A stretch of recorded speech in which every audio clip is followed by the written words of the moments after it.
And we're live. Hello. Hello. Welcome to the This Is Not Therapy Hour. I am Brandon Tessers. I'm Olivia Candosia. I'm a licensed therapist, but this is not therapy for very, very many reasons. And Olivia is not a licensed therapist, but is a therapist intern, so will be a licensed therapist. Technically counts as, I think the official label is qualified mental health professional. Mm-hmm. Something of that. Which is fun that we have so many different technical legal terms. For some reason, we're having some technical difficulties. So we're looking over at the camera and where the microphone is, and we have a display over there that usually shows the stream where we can read comments on. For some reason, that display is not working. It's so strange. So I'm going to have to be looking over this direction to check comments on a different display. It is weird to look at like a black screen. And try to just pretend like we're seeing something there. So weird. We'll get used to it. We're both acting professionals. That's right. Professional frauds. Yeah.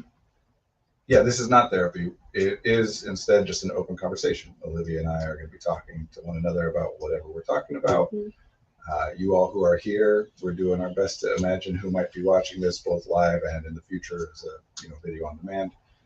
And saying things about stuff that we think might be relevant and in ways that we think might be accessible and meaningful and helpful.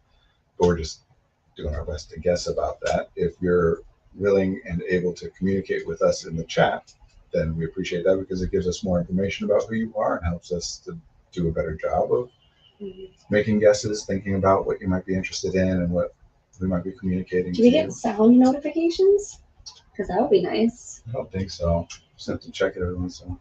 You see, when you're looking over at me, if you just see anything appear in that bar, let me know. I can look over there. Okay. I'll try and remember to look over to it once in a while. We work with a private therapy practice called Effective Artistry. We do individual, couples, family, and group therapy with people in the state of Illinois. We also work with a couple executive functioning coaches who can work with people all over the world via the internet. We're going to talk about whatever we're talking about. Please don't feel as though if you have something to say that you need to hold back or try to stay on topic. We're going to go wherever we go.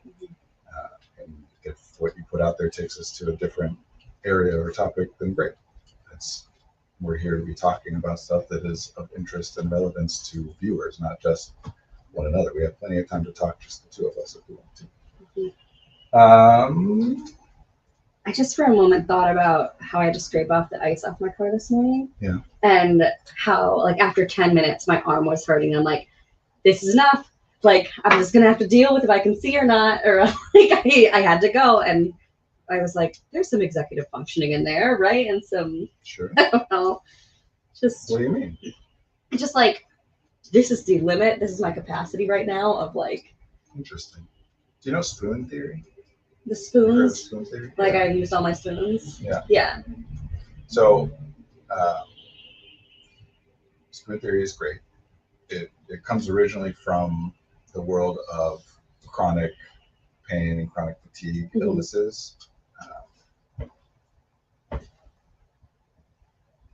basic idea being, in our culture, like we believe, we talk, we think, we feel, we act as though what dictates what a person does is what is the best thing to do or what they should do or what they want to do. Like everything you do is what you wanted to do. If you don't do something, it means you didn't want to do it, right? But that's not obviously real, or at least that's not the only variable. Doing things costs resources. We talk about the accomplishment occasion all the time. And when people who talk about spoon theory, scraping ice requires a higher level spell slot than I have available. Yeah. And my shoes didn't have a lot of grip, so I was like slipping and sliding. It's just, I needed different boots. Anyways. That's a good thing to think about is getting boots that don't slip and slide on the ice if you live in an icy area. Yeah. I didn't know until I heard it this morning. Yeah. So what spoon theory does then, it's like what strikes many people as a novel concept of like, sometimes there are things that I agree should be done or would be best for me to do or I want to do or whatever. but I just can't, not because I'm not theoretically capable of doing that thing in a different context. I can do that. I can scrape ice off of a car, but I cannot do it right now because I cannot in this moment. I don't have the resources available to be able to do that thing, which is great to provide language to people to talk about that there's not just capability in terms of can I do this thing or not, but can I afford to do this thing right now? Unfortunately, it still talks about it in a binary sense of like, I either can or cannot afford to do this thing right now. And so it's very useful in the sense of like, primarily what people are doing with it is using it to justify why they're not doing something that they would otherwise feel guilty or bad about not doing or judged about not doing. Like, yes, I'm not doing this thing that I should do, or yes, I'm not doing this thing that you want me to do because I cannot.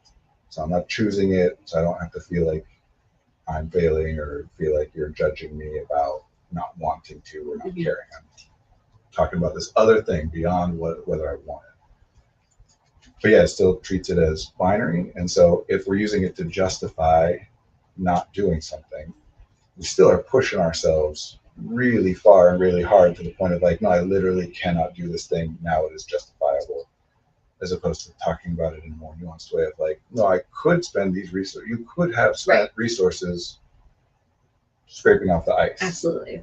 But you were going to spend those resources on driving to the office instead or whatever, that we're prioritizing. It also tends to leave out, generally, people don't talk about how to get spoons back. Sometimes people do, but mostly it's treated as like, mostly people only mention spoons in the context of I don't have enough, not like when will I have enough. Right. And people often then have like a default approach to it, like assumption that when I wake up in the morning is when I have my largest allotment of spoons for the day, and then throughout the day I spend spoons on various different things. So like resets with sleep and only with sleep. That's the assumption I've been under. Which is, a useful way to go about it. But there's other. So anyway, spoon theory is great. Genuinely, I love spoon theory. It's just one of those things where it's like even more nuance and complexity can be even more beneficial in certain ways or in certain contexts. And yeah, it often relies on, to do what people are using it to do, it relies on this, I have to still talk about things in a binary sense of I can or cannot. It is either possible for me, and if it is possible for me, I must do it. Why is it spoons? That's just the metaphor the original person used. Okay. It was a blogger. I should learn this person's name, but I apologize, I don't know their name, but it was some kind of blogger or just a person maybe who was active online in certain It's really circles. just a blogger? Yeah, just a blogger. It was a person who originally shared this, like, this is how I think of it, right? Like, as a way of exploring for themselves. Because everybody has this thing where there's something we want to do and we don't do it. And we all explore that in various different ways or come up with answers until we have one. And this was their way of, they were sharing this idea with other people. It's like, this helps me to understand, like, there are things that I can want to do, but I only have so much. And I don't know why. Maybe they said it and I just don't know. But, they just thought of it in terms of like a drawer full of spoons and doing something. I have to give spoons away to, like, literal, utensils. Spoons. I don't know. There are people who refer to themselves or communities of people called spoonies, which is people who, subscribe to spoon theory. One of the other issues with spoon theory in the way that it is discussed, and as with most things, to me, the way that people discuss and use an idea is separate from like what the person who originally put that idea out there intended. Sometimes they're the same or they overlap or similar way, but I don't know. But anyway, one of the issues with spoon theory is that it is thought of as like some people are spoonies and some are not. And it started in the world of chronic fatigue and chronic pain illnesses and disability, just generally disability. So spoonies generally are people who have disabilities, including chronic fatigue, chronic pain syndromes. And so it's treated as like this distinct thing, like other people who are not disabled can just do whatever they want, but I have this limitation where I can't do everything I want to do. And obviously there's truth to that in terms of disability. That's what it means for something to be a disability, is that there are things which other people can do that I cannot, or if we're going to be more precise, things that other people can do more efficiently or with fewer resource expenditure, or in more broad or general context, not needing the specific context or support that I need in order to do those things. But it is not true in the sense of, for some people, resources are required in order to do things, and for some people, they can do a limitless number of things. Mhm. No one can do a limitless number of things. So anyway, yeah, I get what you mean, that you just determined that it was no longer worth continuing to put resources toward that thing. Yep. But that's what everybody would have done, right? Like, you might, it sounds like you probably stopped at a point where you would assume that other people would have been like, no, it's not done yet, keep going. Yeah. But you know what was comforting? When I was driving, I saw a guy, before he got on the highway, he like stopped his car and got out and scraped more off of his car. I'm like, oh, other people do this too, which is another thing we've been talking about. Well, again, yes, everybody, even if someone were to have scraped the ice off of their car to the extent that there is no ice visible, right? That isn't fundamentally different. It's still like, I'm scraping it, I'm putting resources into scraping it until I determine that it is no longer worth continuing to put more resources into it. The problem has been solved and I can do what I'm trying to do, drive this car. Everybody has a cutoff point of what that is. You're saying that you think that where you cut it off might be earlier than what other people did. Yeah. But were you able to drive safely? Yeah, absolutely. So what would have been the point of doing even more if you were able to drive safely? None. I mean, I would have been able to see a little bit better, but what was the extent to which your vision was really impacted? Did that impact your ability to safely drive? Not at all. No. So then it sounds like you scraped your windshield off, and doesn't require any further explanation of like, I didn't get every last little bit of ice off of it, but I just couldn't afford it more. You know, like I was also like, try to get pulled over, like, because like with the back of my car, because it wasn't fully scraped, like, would that get me in trouble? Like, I was wondering what the rules like were for. Well, so this thing we're talking about, I sometimes refer to it as preemptive justification, meaning I'm coming up with my explanation to justify my actions to someone who has an issue with what I have done, before anybody has actually said that they have a problem and they want my justification, which is fine. Everybody does it, and there's utility in doing it. Like we were talking about, it's not to say like you should never do it. There's value in doing it. But one of the things that goes unnoticed, including in talking about spoon theory, is cognition requires resources. Thinking requires resources. Meaning, coming up with an explanation or a justification, or even just noticing how much you have done or not done and thinking about it, considering that someone pull me, all of those things require resources. So oh my God, everything I do. Everything everybody does. I know. Literally everything, including just existing, sleeping, everything requires resources. Like this, being a living human being is a very complex and resource intensive operation. There's a reason that there's only one species of us that's like this, you know, like it's not simple. So yeah, coming up with a justification in and of itself requires resources. Having to explain to people what a spoonie is or what it means, but not even that. Like, let's say they already know what. If I'm saying I don't have the spoons, I just put resources into communicating I don't have the spoons. I put resources into, prior to that, thinking about what I would theoretically do or should do or want to do or whatever that I'm not doing, and then thinking about why I'm not doing it, which my answer then I come up with is because I don't have the spoons. Like all of those are things that take spoons. So how does one get their spoons back? We kind of left off over there. Okay, that's a good question. I'm going to shift us away from spoons. Okay. Because there's other language that something that's important that I like to say a lot is the simplest answer that works is the best one. Okay. Complexity is not inherently beneficial. Okay. Right? So if I'm struggling to get stuff done and someone's like, well, just make a list. That's a very simple idea. And sometimes that works. Sometimes somebody says, we'll just make a list, or sometimes somebody just says, we'll just suck it up and get it done.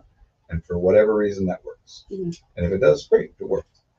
If it doesn't, that's when I'm going to go further into a more complex thing. So what I'm going to talk about in terms of how I like to view these things and work with people on these things is a more complex, just meaning it has like more moving parts and, you know, more delineations and whatever. A more complex version. It doesn't negate or go against anything that spoon theory does. It's just a more complicated way of looking at it. And I do that because, hey, I like to think about things in ways that like encapsulate all the possibilities, but I also then think it's useful to share, especially in a situation like this, where I don't know who all is watching it or could watch it in the future, to try and cover like as many eventualities and possibilities. It's not to say every person should think about all of these things. It's, I'm putting this whole thing out there so that different people can say, oh, that's the part of it that's relevant for me. Right? So generally with this, I'm going to talk about energy when we're talking about spoons. There are other resources, but energy is a big one, and it's the one that's most relevant to what your question was and the concepts we're discussing today. So we don't need to talk about right now, like money is a resource and attention and awareness are resources and whatever.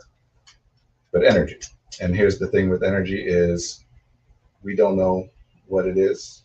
And I don't mean this in like the sense of physics. Obviously there are like types of energy that physically we have like categorized and are observable.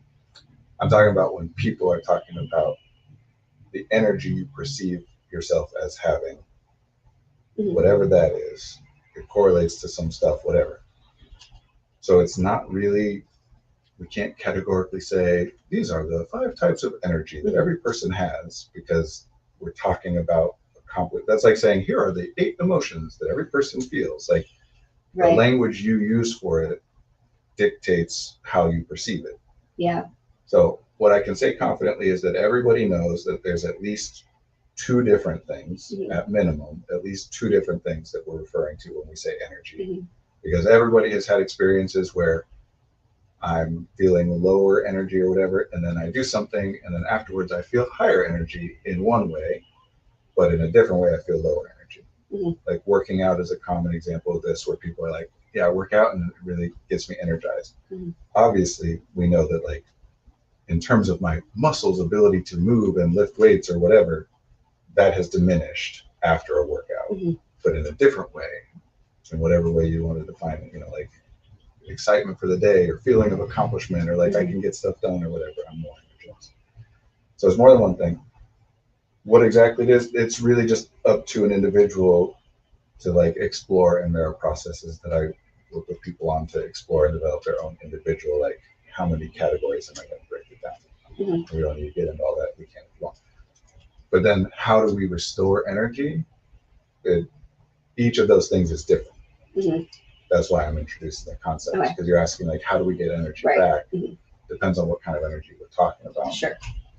But I can talk about it in broad terms, or if you have a more specific thought or question. You mentioned categories with people. What are you talking about? Like different categories of energy? Yeah.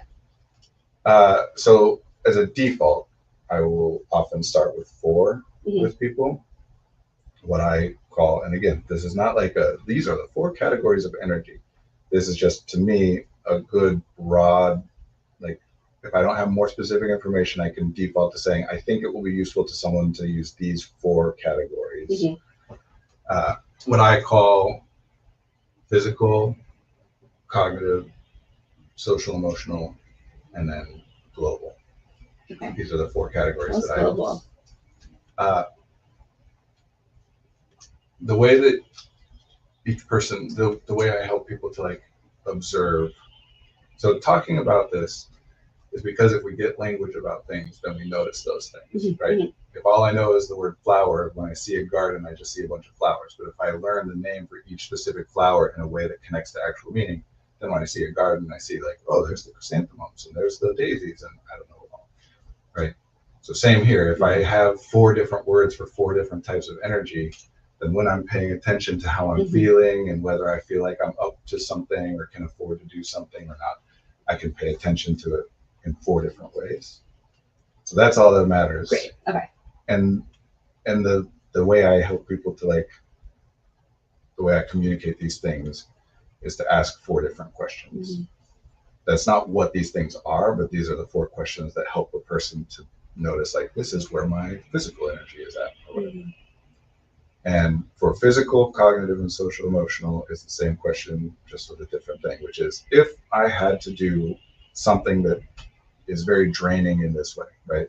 If I had some task on my plate that's very physically demanding, how much would I give to avoid doing that right now? How much would I prefer to do that at some other point? And the higher that is, the lower your energy level on that. Are we saying like percentage or like? I usually, again, I prefer for people to come up with their own scales because that's a more effective and helpful thing. But I would default to, I use 0 to 100. But I say that 0 is dead, so you're never at 0. 1 is the lowest. And 100 is the most energized you have ever felt in that regard. Sure. Because otherwise people will sometimes say like, well, what if you've never been 100? 100 means the most you've ever felt. You have no reason to believe, you have no evidence that it is possible to have more energy than the most you've ever had. So that's 100. And if tomorrow you have more energy than you've ever had before, then that's your new 100. And you're like, oh, what I previously thought was 100 actually is only a 95 or whatever. So it changes. But yes, if it's like, okay, if I had to like move a bunch of heavy boxes, how much would I prefer to do that at a later point than right now? Helps me to assess where is my physical energy. If I had to do a very like academically strenuous task, you know, solve a complex problem, how much would I, if I had to have a very emotionally taxing or difficult conversation with someone I care about, how much would I want to put that off? I have to notice those 3. And then for global, the question there is, how much do I want to go to sleep right now? That's the simplest way to help people evaluate it. How strong is my desire? Like if I could go to sleep right now. Wow, I was like 100 all week. So you were very tired globally. I suppose so. I call it global because sleep is unique for humans. Like other things restore energy to us, everybody, and some of those things are universal. Like it's not only, sleep is not the only thing that universally restores energy to people. But it is the only thing that does certain things, and primarily what it is repair work. Just, I use the metaphor of like roads, that just normal everyday usage, nothing overly taxing or whatever, still wears down the roads, and they need maintenance, little things here and there, right? But in order to do that maintenance, you have to shut down the road. It can't be actively in use while you're repairing it. So there are many, many processes in our bodies, including our nervous systems and our brains, which are part of the nervous system. I'm not saying that as a separate thing, just reminding people that your brain is a part of your nervous system. Your mind is a separate thing. There are many things where there are processes that are just, they only happen when we're asleep, or at least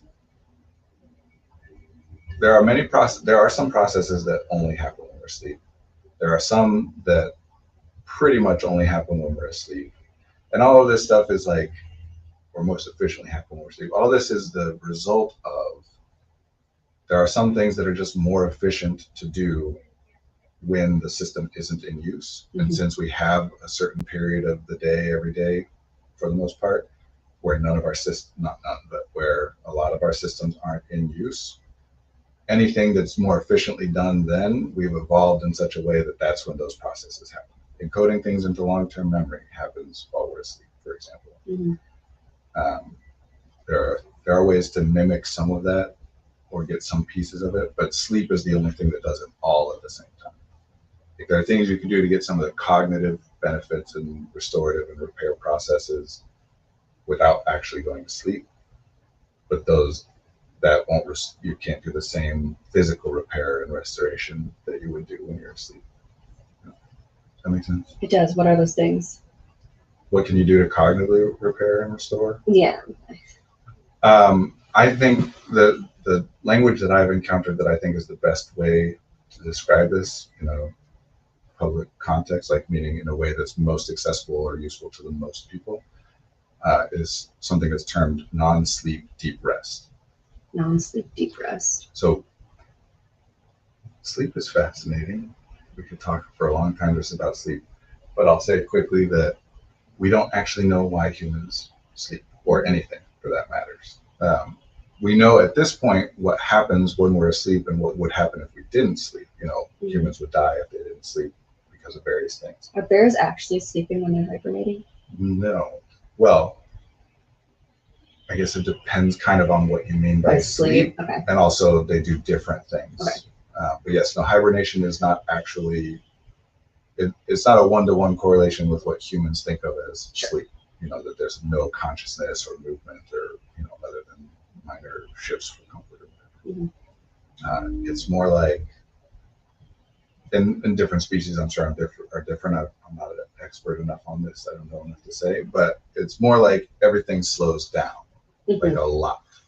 Lot less movement and slower heart rate and slower breathing, but not completely. I mean, it's tough to say unconscious for things that, what do we exactly say? Conscious or, but yeah, more sleeping. I think, and please correct me, anyone out there, if this is a bad metaphor, because I'm using language that I'm not as familiar with. But I think a way to say it would be like, imagine what it's like when you have like the flu. That's kind of like what hibernation would be like. You're not doing much. You're sleeping a lot more and eating a lot less, but you're not like completely like unaware and then become aware later when you wake up. But yeah, we don't know in terms of evolution, why did living things, some subset, some category of living things, animals, evolve to sleep? There's obvious downsides to it. Are there creatures that don't sleep? Creatures, I don't know. Animals?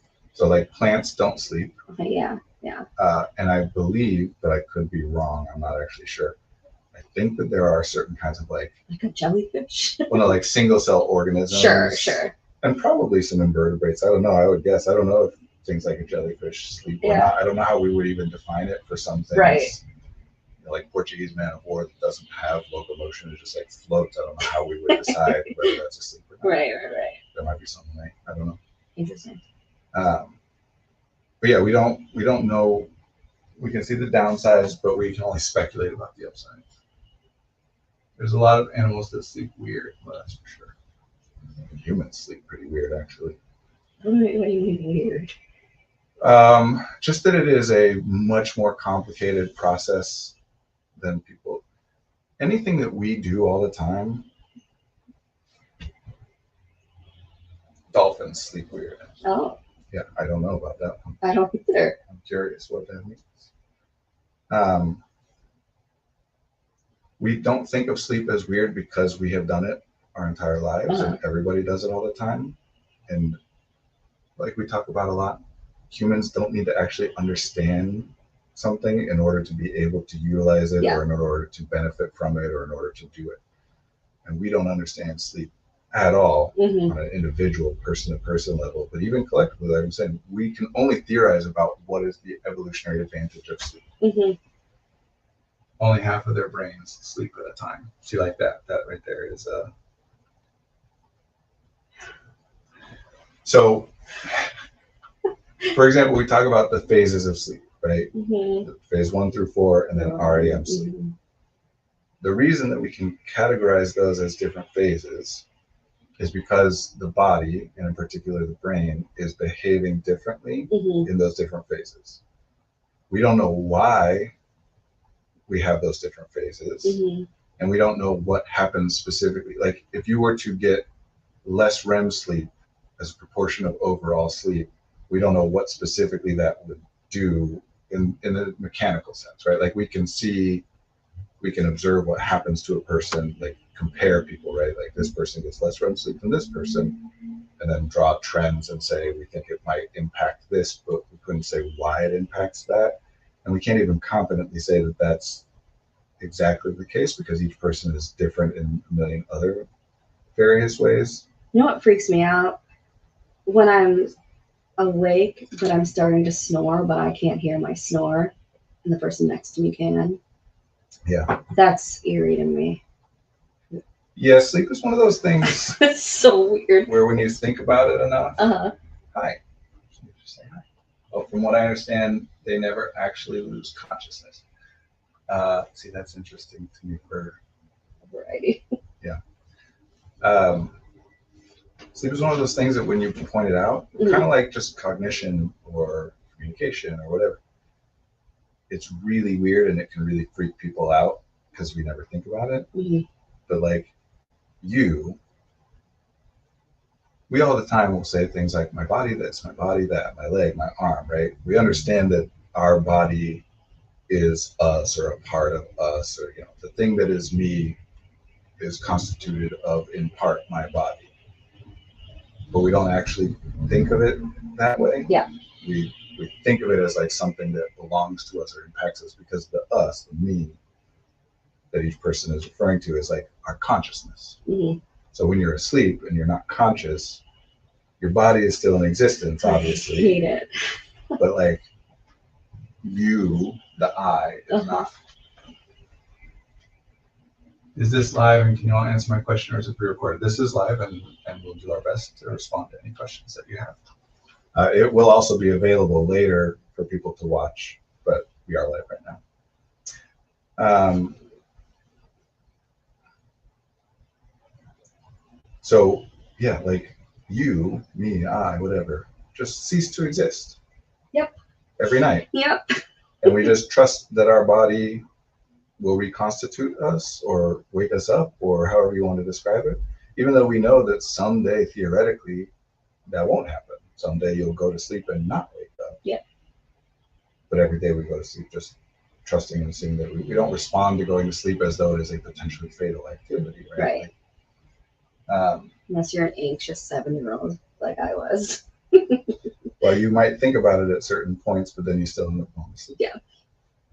I think there's some purpose there, but anyway, we paralyze ourselves. Mm-hmm. Our body, our body releases a chemical that paralyzes itself so that we don't act out things as we are asleep. We could say act out dreams, but even that is like theoretical.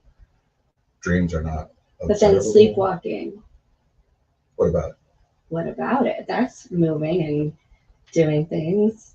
Oh yes, out, but there are times where things like go differently than they're intended to, including there are people who have, I don't know if it's a disease or a syndrome or disorder, what it's categorized as, but there are people whose bodies just don't paralyze themselves at all.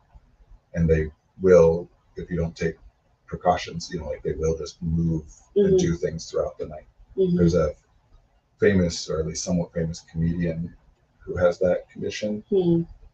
What is his name? Mike Birbiglia. Mm-hmm. And he made a movie called Sleepwalk with Me about it. I don't watch. It's a pretty interesting movie. It's like an indie film. That's not the main thrust of it. It's just, it is the story of his life at the time that he was diagnosed. First having that happen. It didn't happen his whole life.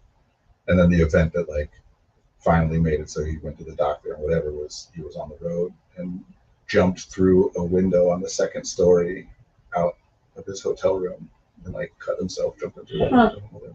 Interesting. Now has to sleep with like oven mitts on his hands and like in a sleeping bag upside down. Like restraints. Yeah. More or less.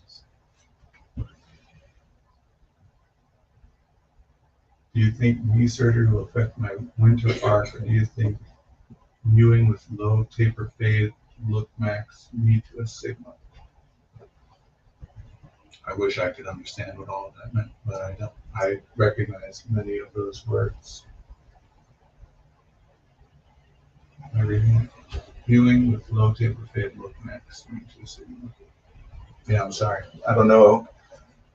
I can make some assumptions about what it means, but I would prefer more clarity from what you're trying to ask us in different terminology. Is there another comment about that?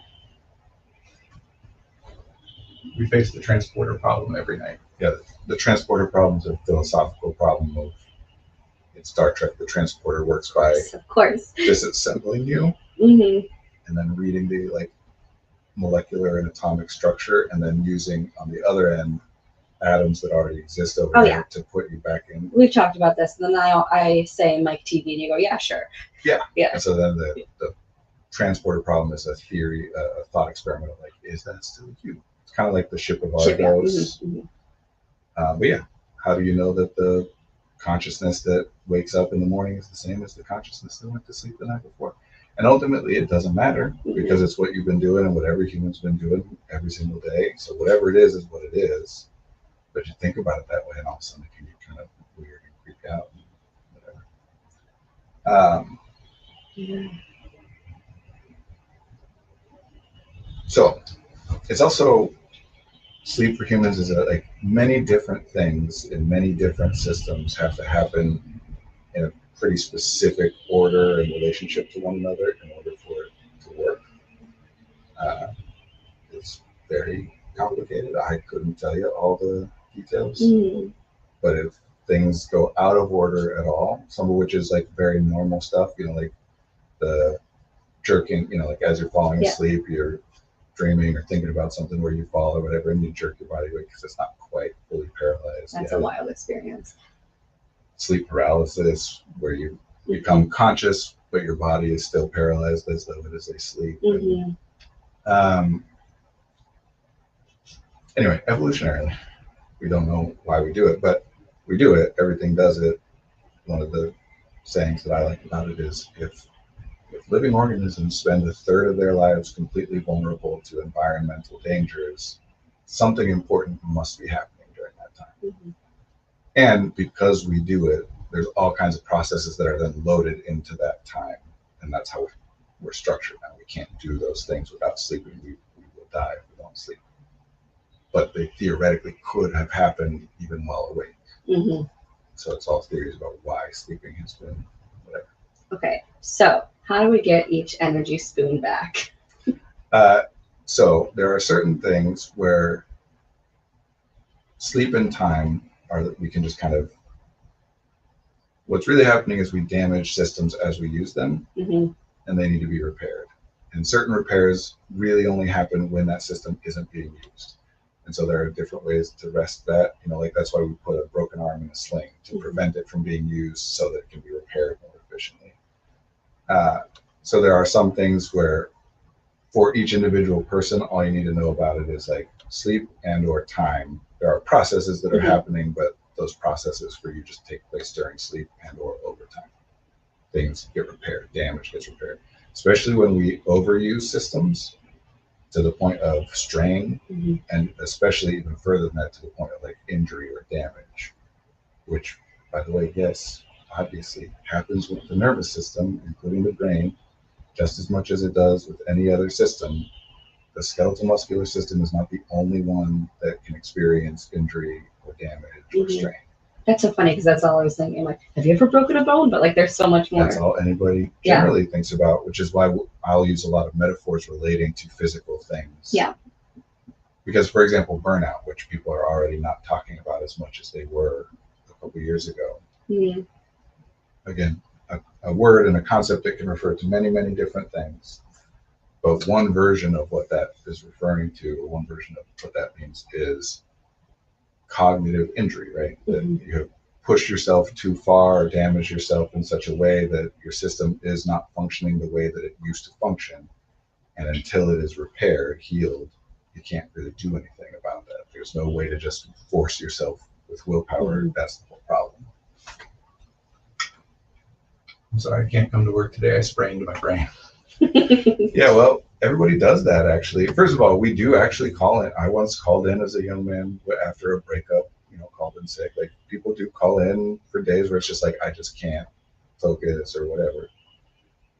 And also, people go into work on days where you're not going to be productive at work, and you just have to physically show up and be there and like seem as though you are being productive to the best of your ability, or like do the bare minimum of what you need to do in order to get by. Or anytime that happens, I always think, man, I'm so glad I don't experience this every day. That's my first thought. Yeah, well, again, things like a weekend, which we take for granted in our culture, but is a new concept that like really only came about 100 years ago or so. Is that new? Oh yeah, people literally fought. I mean, sometimes they're referred to as wars and whatever, but like Mhm. unions, people fought and died over stuff like this to earn these Yeah. privileges. Yeah, But really. As an expert psychologist, how do I hypnotize big chunkies to make him believe in my auras like that of the blue tie kid at the TikTok Riz party? I am interpreting this and making some assumptions here that this is deliberate to use a bunch of online lingo in ways that are meant to be difficult to access and understand, if not for everyone, at least for me specifically. It's always possible I'm wrong about that, in which case, genuinely, I would love for you to explain what you're asking in a different way, because while I understand some of those things, I don't understand some of those things. But it's also possible that it's just a funny activity for this person to say things in a way that they're guessing won't be interpretable by me, in which case you have succeeded. You don't know how to hypnotize? I don't know what big chungus means. No, I don't either. I don't know who the blue tie kid is. I don't either. That's the kind of stuff. I just assumed that you did. No. I know what Riz means. I know what TikTok is. I can make some assumptions about what these things might mean based on how they sound, but Mhm. just generally, question asked in good faith or not. If there are things in that I'm not confident that I'm understanding what the other person means, I want to ask for clarity. Like I'm pretty sure I can figure out what winter arc means. Will it affect my winter arc? I'm pretty sure I can. That my understanding of that is an accurate one, but I don't know, and I'd rather ask for clarity. So if you actually want answers, please help me to understand what you're asking. Otherwise, it's a fun thing to do. Mhm. Never been invited to the TikTok Riz party, so I'm afraid I'm not very helpful.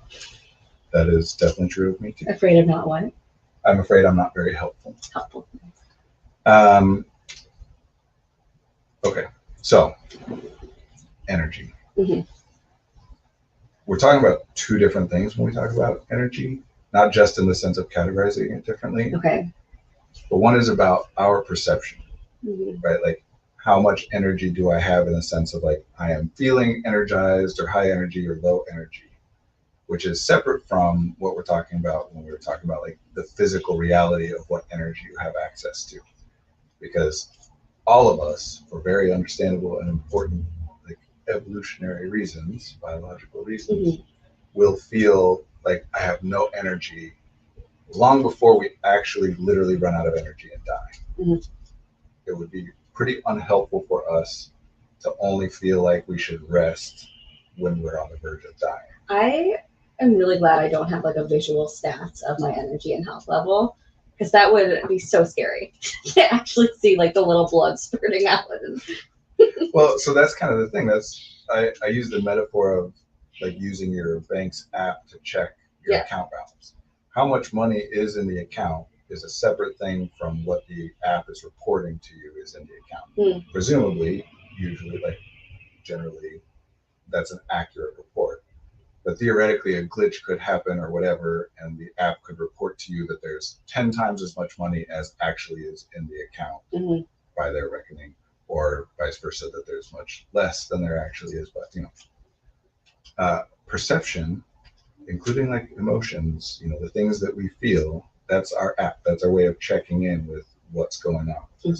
So it's not a visual statistic, but you do have awareness at any given time of like, how hungry am I? Yeah, How I'd rather am this I? awareness than like, hey, you see it going down? Like, then again, Fair. even with my gas, I push the limit with how far I can go without having to fill up. Yeah, well, and there are reasons for that. Oh, I would love that. I'm assuming the visual report. If I could have actual numbers to look at, that would be so helpful. Yeah, I think our own perception of energy levels or whatever is much more, obviously it's not about what is literally there. When we're like starving, hungry, that's not because there is literally no calories in our system. So there's there's some kind of, we could theorize like an algorithm that takes various data inputs and then outputs this sense of hunger or tiredness or whatever. And I think those things are largely based on like trends. You know, if I have energy going down significantly, I'm going to feel like I have no energy. If I have energy going up, I'm going to feel like I have energy available. But it's also impacted by our expectations of what's coming next. Like everybody knows that there are things where if it's like, if I had to do this indefinitely, I'd be out right now. I can't. Yeah. But I know it's going to end in an hour and then I can rest. And so I can. So these, whatever algorithms, these processes do take into account our cognitive beliefs, our predictions about what's coming next. Do you ever watch Survivor? No. Okay. I'm familiar with it. Yeah. I was just thinking about how like these contestants don't have a lot of food and energy left in them, but they are pushed to the limits in like their social game and their physical game of like just trying to convince themselves like, okay, just a little longer, this is only temporary, and just like the mental will is what I'm calling it. But like, is there some, could you there phrase is that something better? that, well, that's, I think you're bringing it up because that's kind of what I was just talking about. Yeah. Right. And that is real. If I change my, not in a fakey way, like we can't fool ourselves. Yeah. But if in reality, if authentically my thoughts and beliefs about what's coming next change, then how I feel in this moment changes in response to those thoughts changing. Including like, if I think this thing I'm doing is very valuable and important, then I can be going at it. And then something happens and it's like, oh no, this thing I'm doing is actually now useless. Then all of a sudden I feel exhausted. And obviously like energy didn't literally deplete in that moment. Yeah. So that's real, and people over focus on that because we're all aware that if I think about things in a different way, it can impact how much energy I have. Now again, that's energy, how much energy I have in the terms of my perception of my energy. And people get those things confused. So they think if I think differently, all of a sudden there will literally be more energy in my body, and that's not real. But it can assist. It can make you feel more energized. Can make you feel, but it's not literally. So it impacts how you feel about doing something and what you do and etc. You know, like in the same way, if you knew you had a huge paycheck coming in tomorrow, then you can spend more today with the comfort of knowing you got a big paycheck coming. But if you're like, I don't know when I'm going to make money again, then you can't spend money. Okay, gotcha. The amount's the same either way, but there's a difference between I've got more coming in a bit or I don't know, I got to make this last. Yeah, okay. Yeah. You got more. I would love to be able to say, oh, my energy is at 20. What's your energy at? Oh, my global energy is actually fine, but my satiation level is low. That's why the letters on the screen are swimming. Then again, with how much optimizers annoy me in D&D, I don't really want other people to be able to compare my numbers to theirs. You mean you're not optimizing to have the highest return to your food investment strategy? Don't you know that's inefficient? It's so funny. I wasn't even imagining energy levels for each of the energies you mentioned. I was just like, energy. Well, so this is why I actually think it's very important that humans don't have an ability to be aware of what energy, whatever that, like, let's just say calories, for example, to like, you know, that there's a physical reality of something in there. I know that's an oversimplification, but I think it's important that humans don't have access to that information because we would optimize. Like, sure, I'm real hungry, but I don't actually need more calories until such and such time, because the whole point of cognition is we can push ourselves through things that are otherwise difficult or unappetizing, you know, that we wouldn't do because of what we think about how that will impact the future. There's no point to having the systems that allow for cognition other than to predict what might happen later and what things might play into what future outcomes, and then to take that into account in terms of deciding what you're going to do in the moment. So yeah, no, it would be terrible if we actually had like a bar telling it. It'd be awful. Because we could all say like, I know that optimally I need to rest when I'm at 65, but then we look at it and be like, but I can push through this time. And to look at other people's and be like, I don't think sometimes I'm like, I don't need a scale. I can just see it. So having said that, I think it's very useful for us to become more aware of energy in the sense of how we're perceiving it. Yeah.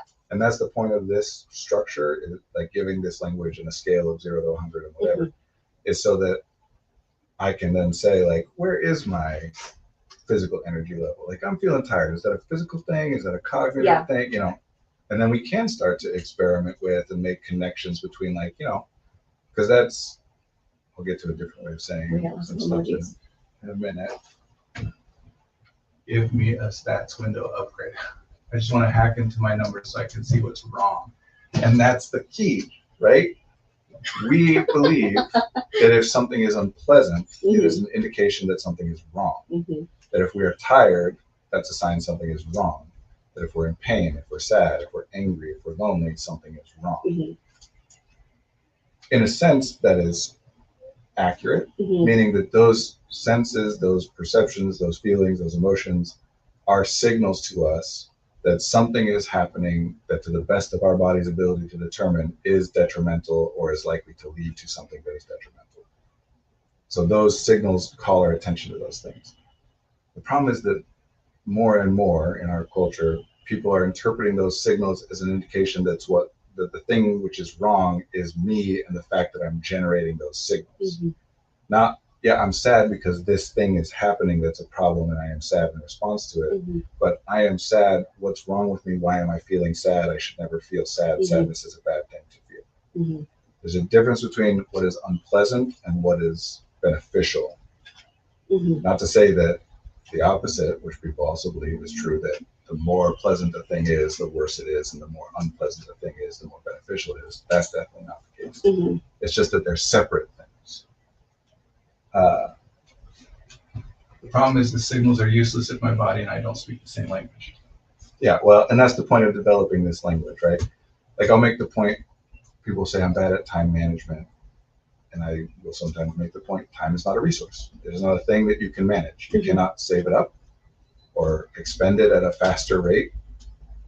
Time is just a dimension through which we move. It's like space, right? Like, nobody's like, I'm bad at space management. You know, I don't manage my resource of space. Me just like moving through space. Yeah, that's the thing, man. Oh yeah, space as in like, you know, 3 dimensions, right? Time is a thing through which we move. The actual limitation that we're talking about when we talk about time is physicality. At any given time, my body has limits which allow me to only do so many things simultaneously. And people generally tend to think of it as one thing at a time, but that's obviously not true, right? Like, I'm breathing and my heart is beating and all these other things are happening. So it's not that if my body is doing one thing, it can do no other thing. It's just that I can only reach as far as the limitations of my arms are. I can only hold as much as, like, physically, you know. And obviously, that's not a very useful way of conceptualizing or communicating that. So we sum it up as time management. How am I spending my time? But then we think of time as the resource, and it's not. The reason we overfocus on time, how long is it going to take you to do that thing, right? We make plans, schedule things out. I set aside an hour at 7 o'clock tonight to do this thing. 7 o'clock rolls around and I don't do it. What's wrong with me? I have the time. As though the only resource that matters is the time. It blows my mind when people go like, how long did it take you to memorize that? How long did it take you to do that art piece? I'm like, there's so much more in, like, that is such a absurd Even if we were question. to treat that as like a simple literal question, Yeah. The answer could be 2 weeks or it could be 2 hours. Yeah. Either way, if I were to track from start to finish of conscious intention, it took a grand sum total of 2 hours, added it all up together. But it took that amount of time over 2 weeks.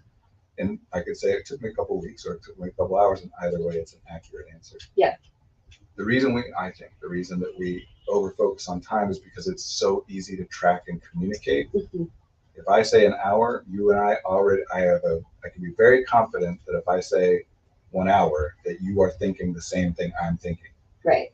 Whereas energy is much more difficult. If I say that took me, we don't even have, like, I'm not using the physics terms, that took me 2 joules or whatever, you know, like, so what, that took me 4 units of energy.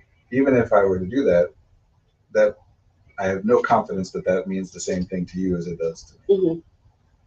But that's the point of this exercise, is that we then develop that, right? That if we separate into these categories and then use a scale, the more I do, like, where am I at? I'm at a 20 physically right now. I'm at a 40 physically right now. 20 is low. Yes. always I always forget what you're. the desirable goes at the high end of the scale.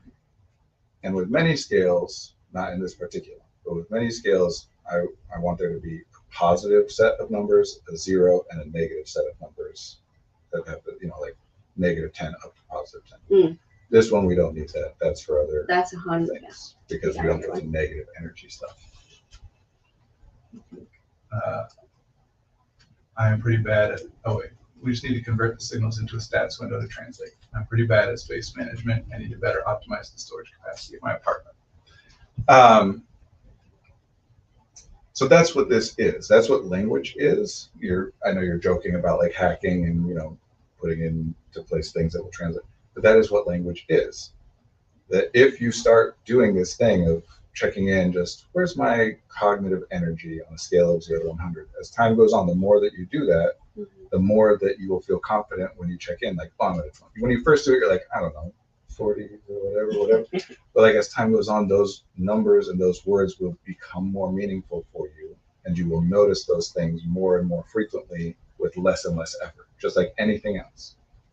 When you learn to be an actor, we teach that in not only in the experiences and the exercises, but we attach that to language so that you notice things. When we teach people about vocal production, we use language in order for I am much more aware of the tongue's location in the mouth because I know the difference between velar and glottal and epiglottal and whatever, right? Language is what makes it so that we can perceive these things. So that's the point of this. It still doesn't make it very easy for you to communicate it to others because everybody has their own scale, but it makes it much easier for you yourself to start to track. Yeah. And if there's something I'm trying to do at 7 o'clock tonight and 7 o'clock rolls around, I don't do it. Why? Because the time was not the relevant variable there in this case, or at least it was not the only relevant variable there. There's something else. And oftentimes that's energy, but there are other things it could be as well. And so the better I get at managing and seeing that, that's how I learn more about the individual things that restore energy to me. Because if I am checking in on this stuff and I can see like, well, 2 hours ago I was at a 20 cognitively, but now I'm at a 60, then automatically I'll start thinking about what happened in the last 2 hours that might have gotten me to go up on that. Do you encourage people to just think about it, or do they like write it down, or like I'll do it differently for different people, but there's ways to scale it up. But what I always start with is just having the conversation to name, and I have people come up with their own language when I'm doing this one-on-one, because it's much more effective for people to develop their own and their own scales. So name different types of energy that are relevant to them and come up with their own scale. And then the assignment I give is just whenever you think of it, doesn't have to be at a particular time, it doesn't need it. However much it happens, whenever it pops into your mind, just think, where am I at on these different things? And we can do other things from there, but that's the lowest cost version of it. Because if I have that conversation effectively with someone, that will happen automatically. They won't have to make themselves think of it. It'll just pop You've done stuff like that with me. Yeah, that's what we all do to each other. Yeah. This is just a way of trying to intentionally cause a particular thing to happen. Yeah, we all think about things that other people said or did without like intending to or making ourselves do it. Yeah. So that's the lowest like intentionality version of it. And it will automatically, like every single person already, when you are tired, you automatically start to think about, why am I tired? What might have happened that has caused me to be tired? When you notice being tired. When you don't notice it, you're not thinking about it. When you're sad, when you're angry, why am I angry? What's pissing me off, right? And sometimes the answer is there for you right away. You don't even have to say why. It's like, I'm angry because of whatever. But doing this is just bringing our awareness to a new thing. Will automatically start being like, why am I higher energy here? Why am I low? And you'll start to be able to develop better understandings and correlations of like, this kind of thing seems to take this amount of energy from me at this rate, or this kind of thing restores this, and whatever. We're going to wrap up in a minute, and I want to do some generally useful things. So I said there's some like universal things, and then there are some individualized things, and I'll try and address that very oversimplified and quick. Generally, I like to talk about it as the universal things that impact energy fall into 5 categories. sleep, diet, physical activity, chemicals, and medical issues. And this is an arbitrary way of just dividing things up. But those are the things like sleep and what you eat and how much and when. This isn't to say good diet versus bad diet. And I say physical activity as opposed to exercise, not because if you exercise more, then you'll have more energy, which is what people tend to assume. But like the extent to which you are engaged and the types of physical activity in which you are engaged impact your energy levels, sometimes positively, sometimes negatively. And in fact, there are many times where a person is engaged in too much or too strenuous of a physical activity, and scaling that back would help them to have more energy. But those are the like universal biological things. Sleep, what you're putting into your body, both in terms of what we would call diet and separate category chemicals, even though food and water and drink, whatever, is also chemicals. It's an arbitrary distinction. Chemicals, typically we're talking about both prescription medications, but also other things, caffeine, alcohol, and illicit drugs, and whatever. And then medical issues, what I'm really talking about there, I'm encapsulating a whole category of everybody knows when you're sick, you're more tired, right? And what's happening there, that's the energy perception, right? We're perceiving ourselves as having less energy. What's happening is that resources are being dedicated to stuff that it isn't normally dedicated to, like identifying and killing the germs, the virus, the bacteria that is causing the thing and eliminating that from the body, or whatever thing, raising the core body temperature and giving ourselves a fever in order to burn that stuff out. So we feel more tired because we are spending energy just on things that are happening internal to the body that we don't observe very clearly. So when I say medical, what I mean is there are all kinds of things like that can happen for a person where there's stuff going on in your body that you can't observe yourself just by perceiving it, but with the right tools and medical equipment, we could observe like this vitamin is low, or you've got this particular organ is functioning in this maladaptive way, or you have this condition, and some of those things we can address and that can help with. So just want to make sure that that's out there for people, that this isn't all just about like what can I do. There are things that are beyond your ability to perceive and control, but that could be perceived with the proper equipment. So that's the universal stuff, falls in that category. And please be wary, especially the more likely you are, if I say diet and physical activity and you think healthier diet and better exercise, the more that you jump to that conclusion, assume that that's what I mean, interpret it that way, the more likely it is that actually your efforts to have a healthy diet and engage in the right amount of exercise are problematic for you. Not to say that it always is the case, but. And then the individual thing, here's the general way to approach it. If you like something is enjoyable or pleasurable to you, assume that it is restoring energy to you in some way, shape, or form. You don't need to understand it or be able to specifically track it in order to make that assumption. Yes, sometimes we are wrong. In the same way that when something hurts us, that is an indication that whatever that thing is bad for us. It's causing us damage or is likely to cause us damage or kill us. But that isn't always correct, because our body just has to respond to things based on evolutionary processes that are slow to adapt. So I believe that getting a vaccination is a good and beneficial thing for me. My body doesn't have the ability to determine that that kind of thing piercing the skin is not a problem, unlike most things piercing the skin. So yes, we are wrong. Sometimes something hurts, but is beneficial for us. But as a rule, only continue to put yourself through something that causes you pain if you have intellectual understanding, if you have an ability to say, this is why I believe that this is beneficial for me, even though it's painful. You still might be wrong, but it's worth, if we believe there's a reason for it, go ahead. Same is true of stuff that you enjoy, or that is pleasurable, pleasant, fun, whatever. We're wrong all the time. Some of that stuff is like, this tastes really great, but I eat it and then I'm like, got GI distress for the next 3 days, right? So sometimes we're wrong. But just like with pain, you should default to this is bad and I should address it and stop it. With enjoyment, you should assume this is beneficial for me and I should do as much of it as I can do. Only if and when you have an intellectual understanding of like, even though this is pleasant or enjoyable, here is why it is bad for me. Then you can override it. But otherwise, assume that there's a reason. Not everybody likes the same stuff you like. If you like it, there's some reason you like it. And people tend to make this assumption that enjoying something means I shouldn't do it. So much of what is happening with all this is that we have identified, like I was saying about the weekend, right? No one at this point would say like, oh, everyone would be more productive and efficient if we took away weekends and we all worked 7 days a week. Everybody would be like, no, that would make us all less efficient. Having that break and whatever makes things better, not only in terms of our enjoyment, but in terms of our productivity and output. It's more sustainable. We can do more.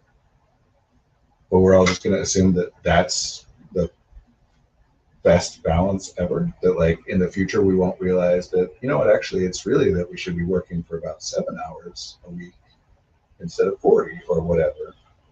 And also that that's a general rule, even if it is the case that for some people this is the optimal level of work versus rest. For some people it isn't. And that doesn't take into account the fact that nobody actually works for 40 hours a week. You know, when you're at your place of labor, you're not engaged in actual productive activity for that entire time. So we're trying to use intellect to come to our best understanding of what's the optimal balance between doing effortful, productive things and restful, enjoyable things, which is fine. I mean, it's what we're doing. There's benefit to doing it that way. But to believe that we can intellectually identify that and that the way that we then feel should be ignored. It's kind of like if somebody was like, I should eat exactly these things at exactly this time of day, and then they're starving and weak and sick and low energy, and be like, no, I know what's the right amount of stuff to eat, so there must be something wrong with me. Instead of like, well, maybe my idea of how much I should eat or what and when was incorrect, and I should adapt to the way my body is feeling. Tiredness, if you're tired all the time, there's not something wrong with you. You just have an idea. Well, there could be medical things going on. That's why I would make sure to say that, right? But you shouldn't jump to the conclusion that there's something wrong with you, that you shouldn't be feeling tired. You have an idea of what it is that you're doing and how tired or not tired you should feel given what you're doing. If you are feeling more tired than what you thought you should be feeling, your thoughts are the things that were inaccurate. You were guessing, you got it wrong. Not, no, my belief, my thoughts about how tired I should feel are unimpeachable. The fact that I actually in reality feel more tired than that doesn't mean my thoughts were wrong. That's impossible. Something must be going wrong. So absurd. These are all general rules. You start with something, you try it, you see how it goes, and you adjust. The most successful people, the most happy people understand that you come up with your ideas of what to try, you try it.